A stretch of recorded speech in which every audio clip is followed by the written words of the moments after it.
Today, at long last, Canada is acquiring full and complete national sovereignty. The Constitution of Canada has come home. The most fundamental law of our land will now be capable of being amended in Canada without any further recourse to the Parliament of the United Kingdom. For more than half a century, Canadians have resembled young adults who leave home to build a life of their own, but are not quite confident enough to take along all of their belongings. We became an independent country for all practical purposes in 1931 with the passage of the Statute of Westminster.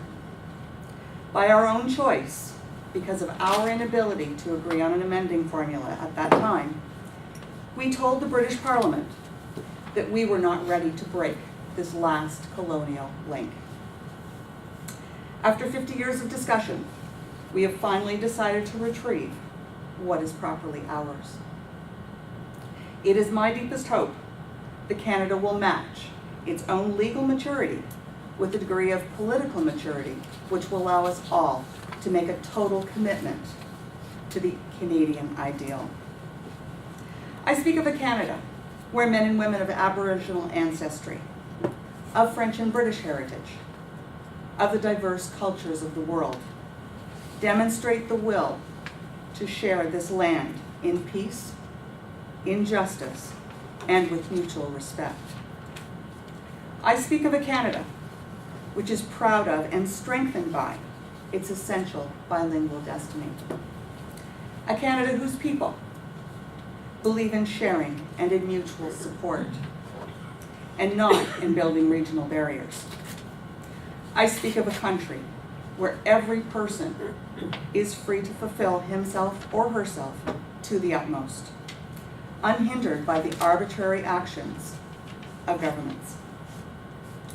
The Canadian ideal, which we have tried to live with varying degrees of success and failure for 100 years, is really an act of defiance against the history of mankind. Had this country been founded upon a less noble vision, or had our forefathers surrendered to the difficulties of building this nation, Canada would have been torn apart long ago.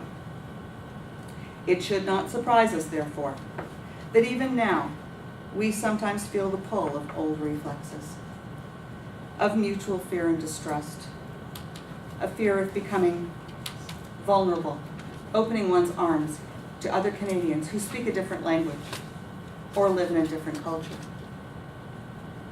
Fear of becoming poorer by agreeing to share one's resources with fellow citizens in regions less favored by nature. The Canada we are building lies beyond the horizon of such fears.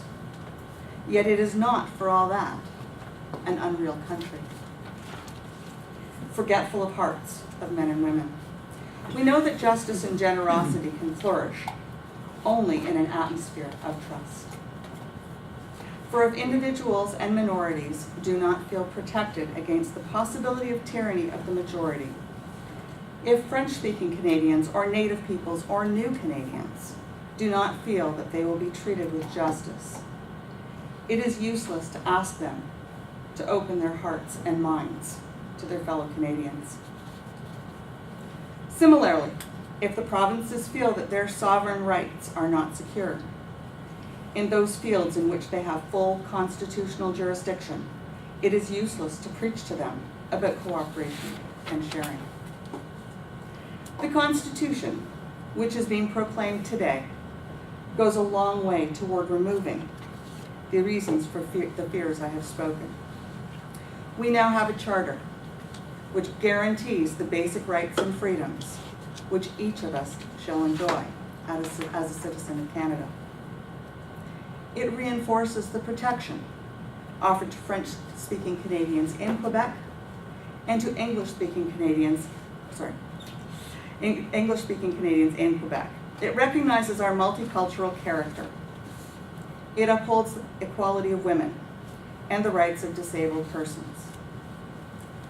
The Constitution confirms the long-standing division of powers among governments in Canada. and even strengthens provincial jurisdiction over natural resources and property rights. It entrenches the principle of equalization, thus helping wealthy provinces to discharge their obligations without excessive taxation. It offers a way to meet the legitimate demands of our native peoples. And of course, by its amending formula, it now permits us to complete the task of constitutional renewal in Canada. The government of Quebec decided it wasn't enough. It decided not to participate in this ceremony, celebrating Canada's full independence. I know that many Quebecers feel pulled in two directions by that decision, but one need look only at the results of the referendum in May 1980 to realize how strong is the attachment to Canada among the people of Quebec. By definition, the silent majority does not make a lot of noise. It is content to make history. History will show, however, that in the guarantees written into the Charter of Rights and Freedoms and in the amending formula, which allows Quebec to opt out of any constitutional arrangement which touches upon language and culture with full financial compensation, nothing essential to the originality of Quebec has been sacrificed.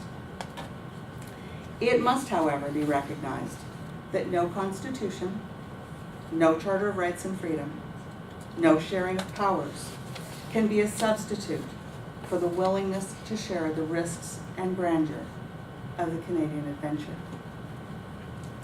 Without that collective act of will, our Constitution would be a dead letter, and our country would wither away. It is true that our will to live together has sometimes appeared to be in deep hibernation, but it is there nevertheless, alive and tenacious in the hearts of every Canadian, of every province and territory. I wish simply that the bringing home of our Constitution marks the end of a long winter, the breaking up of the ice jams, and the beginning of a new spring. For what we are celebrating today is not so much the completion of our task, but the renewal of our hope. Not so much an ending, but a fresh beginning. Let us celebrate the renewal and repatriation of our Constitution. But let us put faith, first and foremost, in the people of Canada, who will breathe life into it. Thank you, Mr.